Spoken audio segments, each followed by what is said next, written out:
Hello, everybody. Welcome to my weird and wonderful world. And this is an episode that kind of pains me to talk about a little bit. It, it's something I was thinking about doing for a little bit. Well, I wanted to do another, album music based video, but I've been thinking about this in the last couple of years, but specifically in the last couple of days. I don't know. Just being reminded of movies coming out, especially with the new Deadpool and Wolverine movie coming out soon that I would love to go see. I was thinking about the subject of the cinema.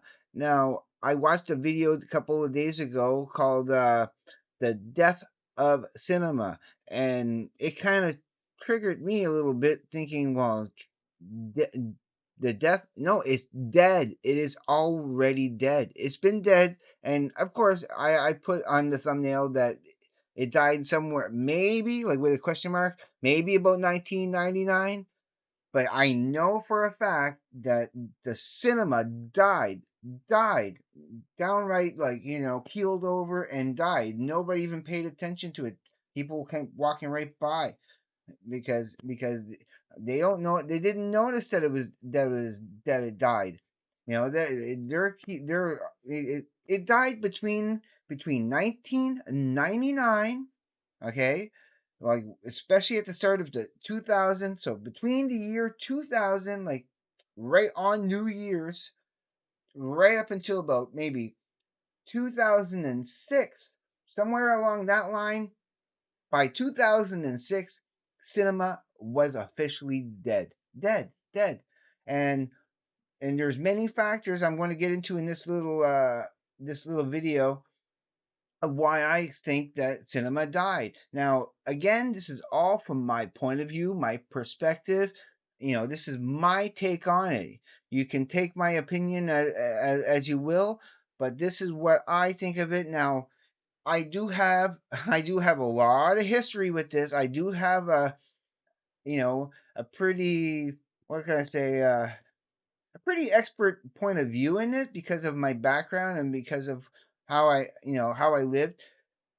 Let's start from the beginning. My first aspirations as a kid was to be a director, a movie director.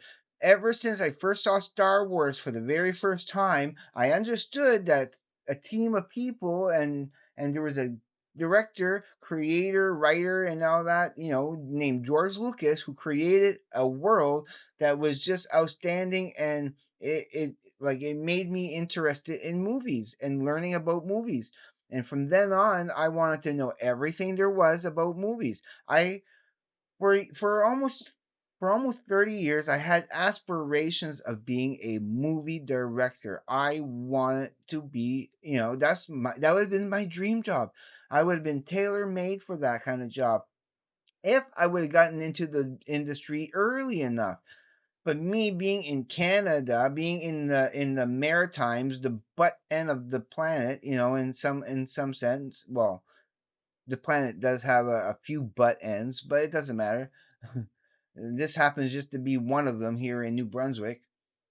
And yeah, and no opportunities, no encouragement, no, just my love for cinema was the only thing I had. I had no encouragement from the outside world to be into the cinema, but I cherish cinema, especially when I was able to go to cinemas on my own by myself. When I don't remember exactly when the first time I was able to go to a movie by myself, but even going to a drive-in, outside with in a car with these little boxes. That is such a strong cinema culture when cinema was still alive. The blockbusters of the 80s, even the 90s, and again, like I said, after the year 2000, cinema died. And from all the fronts, not just from Hollywood point of view, but also from the theaters themselves, where cinema goers are going into the theaters. And So yeah, that's what I wanted to be. I wanted to be a movie director, and I went to go see as many movies as possible. Once DVD, and then of course, then I saw the coming and going of VHS. I saw the coming and going of well, I'm seeing the coming and going of DVDs and the physical media, especially Warner Brothers and your shoddy CDs that rot on you. Shame, shame, shame. It's so sad. All this great content that should be ours. That should be ours. But no, there's still there's still that commercialized control and ownership and all that you know techno babble, or uh, business babble, whatever you want to call it. That just it's terrible. So people might be saying, might people might be saying, well, no, cinema's still alive. Cinema's still going. We can still go see a how much are you paying now? Okay, some places are paying quite exorbitant prices when you can stay home and stream. Okay, how much are you paying now? How good is the service? The service in the 80s and the 90s was legendary for going to see a movie. Then after the year 2000, oh, there's no more premieres. There's no more Friday night premieres when a new movie releases. People would wait in line for the doors to open to get their tickets, now it's all online. I just order it online. The first premiere is sometime in the afternoon. It doesn't get any uh, any attention or anything. It's so dummied down and like so, okay, here's why people think the cinema is still alive today. It's the Weekend at Bernie's effect. Yeah, it's a dead corpse that Hollywood is making walk around pretending that it's still alive, and in order to, because as soon as people realize, hey, they're dummy here, this, their cash cow is dead. It has died like almost a decade and a half ago or more. Is dead. Their whole world crumbles, and they and then the illusion of cinema dies too with it. The allure of cinema, it's dead. It's dead unless we figure out a way to bring the human element, the passion, the human element back to cinema. Yeah, it's died. It's died. We could recreate it again and make it come alive again. And again, I'm not saying that there's not great movies that came out. I mean, but Hollywood has kind of, yeah, dressing it all up and it's the biggest con job ever, making us believe they're doing their darndest to make us believe that cinema is still alive.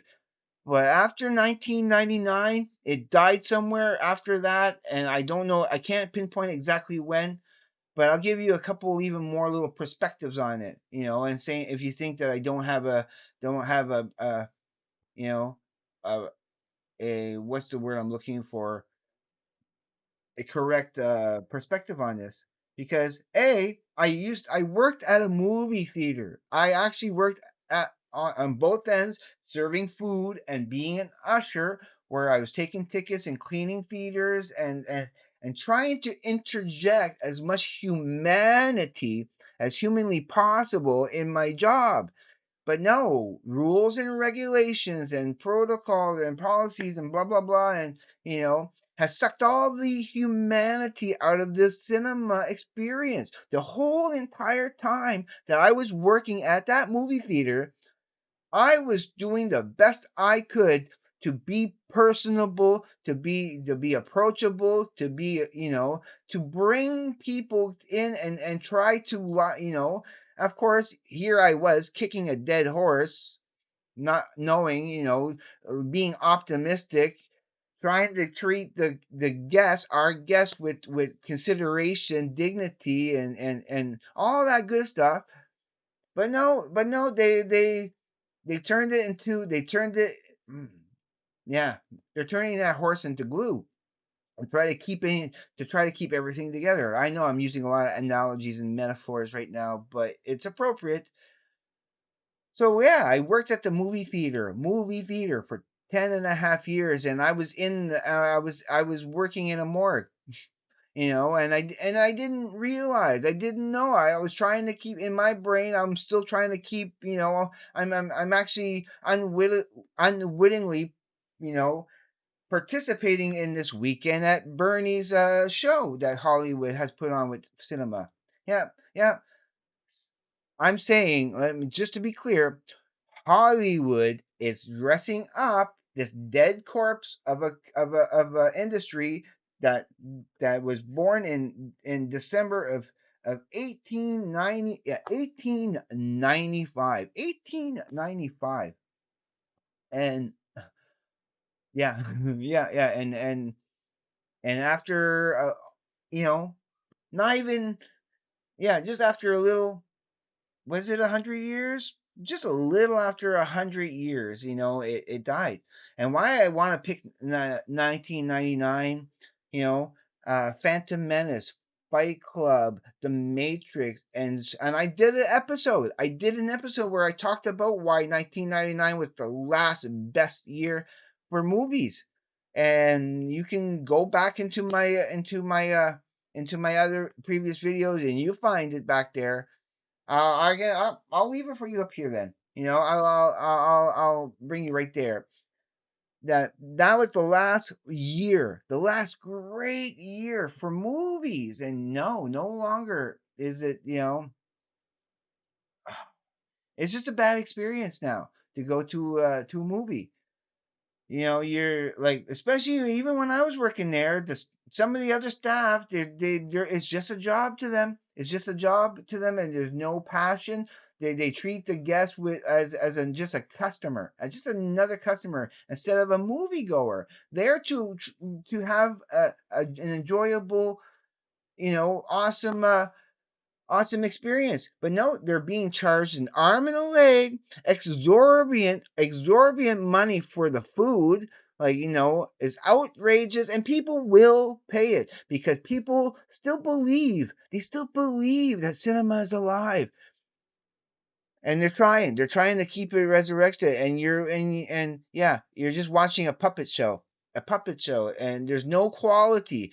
And don't get me wrong, there's a lot of new movies. There's exceptions. There's a lot of new movies that I really enjoy. I can't, I mean, I love the animated Into the Spider Verse and Beyond the Spider Verse, and Across the Spider Verse, and all those. I still want to go see, but I haven't gone into a movie theater since I left almost 2 years ago. It will be 2 years in in October 31st, on Halloween. It will be 2 years that I left a movie theater to work as a line picker.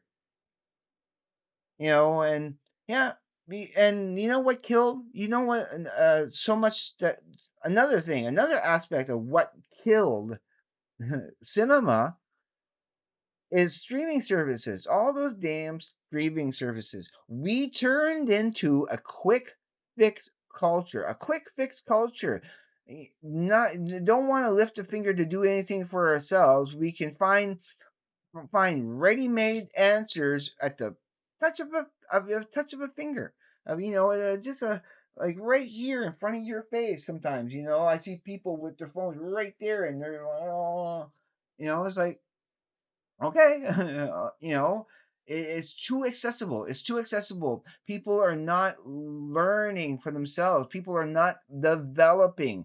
They're all being, it's all, they're all being programmed, and people need to go outside. People need to turn off their TVs. People need to turn off their computers every once in a while. I do this and I still love, and I'm addicted to certain aspects of the internet. I am addicted to YouTube a little bit, but I do everything in my power to enjoy nature. That's why I love biking to work, and I don't want to drive a car. I try to keep the human spirit alive. keeping the human spirit alive. And that's what cinema used to do, but now it's turned into a commercial, like, photocopy machine of let's pump out these retro hits, and sequels and prequels and all, and recycle. That's what it is. It's recycled. It's being recycled. I mean, again, there are exceptions. There are people who are outside of that, who